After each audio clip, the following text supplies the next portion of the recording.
I don't expect that most of you know what this topic is, or you wouldn't be here. It's possible that a few of you know Triz very well, and you're just here to see if I get it right. And if that's the case, you guys can hold your questions till after I've left. So we're going to talk here about a very interesting topic, and I've described it as getting you out of a jam. Really, it's about solving problems. So jams are problems. So the letters are a Russian acronym. So if you take the theory of inventive problem solving in Russian, and the acronym would be in English Triz, T-R-I-Z, and it's pronounced like the things in the forest where the squirrels live. And all it is a method of problem solving. So it's quite clever. It's very interesting, and it works with any kind of problem. So it was developed primarily for products, physical products. So when the people who did this came up with it, their idea was how do we invent things? How do we solve problems? How do we make better stuff?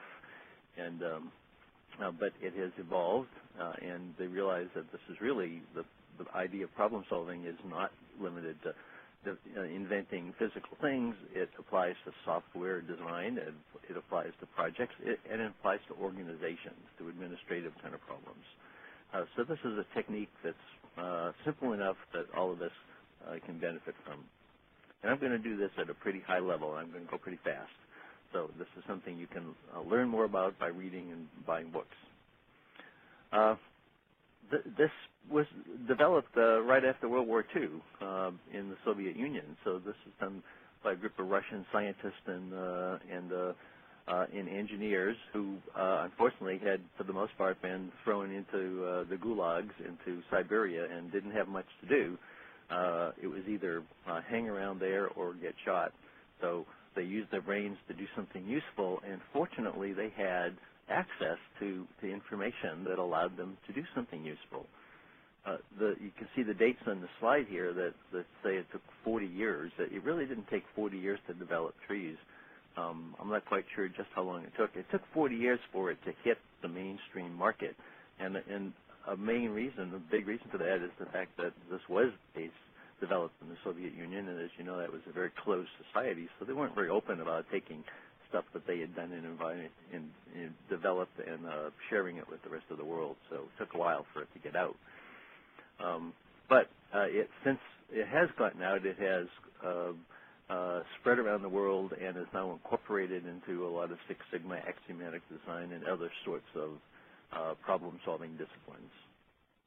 And the underlying idea of Triz is real easy, and that is, if you have a problem to solve, why are you wasting time trying to solve it? Somebody else has already done it. So let's just find what they did and copy it. So at its core, that's what Triz is. If we can describe our problem as a root cause, and those of you who know about problem solving know that that's one of the things we do is we sort out what is the root cause, what is the basic thing that's causing us problems here, and if we can describe that in some way and find somebody else that has encountered the same problem, then we can look at how they solved it, and then we don't have to invent a solution. We'll just copy their solution. So that's really, at its core, all that Triz is. Pretty simple idea. Because we're using information that's essentially statistical information on how problems have been solved in the past, this qualifies as database problem solving. It's a little bit different than conducting an experiment, but nevertheless, it's database problem solving. It's very systematic, and I'm going to show you some flowcharts and stuff that will illustrate the systematic nature of it. It's very predictable. And by predictable, I mean if we take 10 groups and put them in 10 rooms and describe the same problem to all 10 of them, and we don't give them any method for coming up with solutions, some of them will come up with solutions, and let's just say for the sake of argument that all 10 groups come up with solutions, and they're likely to all be very different.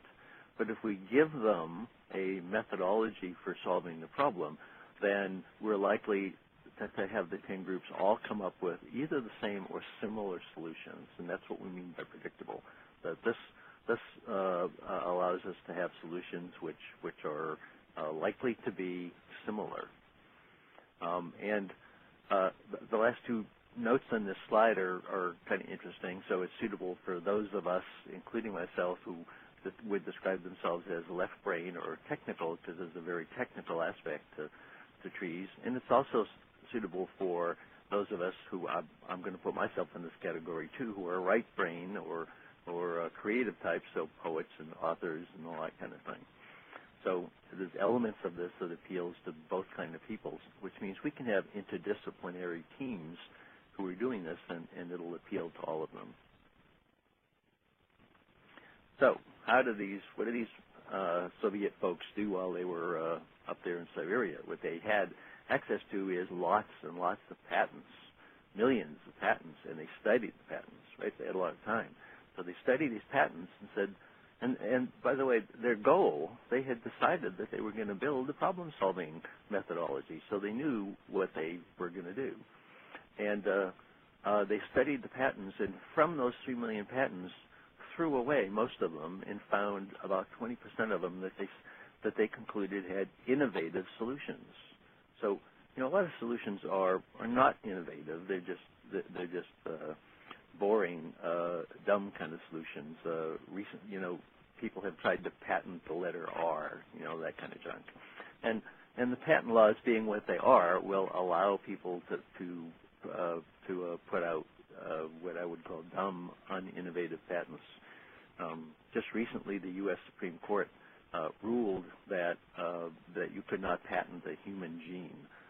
So bravo for them for saying that you can't patent life just because you just discovered it. It's like saying I discovered Mars, therefore Mars is mine. Right? But they looked at these patents and said, let's look at the innovative ones, and then they studied them, and they found that there were patterns in these patents, and there were two kinds of patterns. First are the nature of the problems. So a patent describes a solution to a problem. So the nature of the problems could be categorized, and they repeated the same kind of problems happened over and over and over again. And similarly, the solutions that were used in these patents could be categorized, and they repeated over and over and over again. So, while technically there's an infinite number of problems and an infinite number of solutions, if we translate these into some sort of meta language, then there's only a very finite number of problems and solutions, and that's what they did. And they realized in doing this that most problems can be described as a contradiction between two different things. And if we can only discover and describe what that contradiction is, then the solution will be obvious. So that's what this means, if contradictions predict solutions.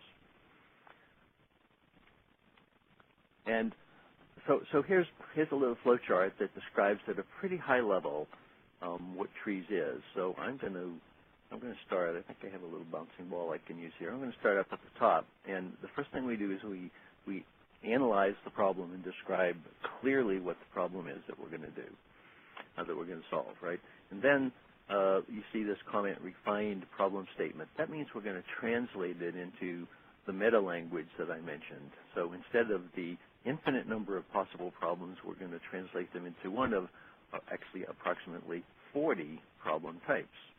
And then based on the kind of problem we have, we're going to use one of three techniques that are in Triz. And the technique we're going to use is going to depend on what we have to do. So, and what we have to do is described by the words that are in these three branches from our selection toolbox, and that is, we either have a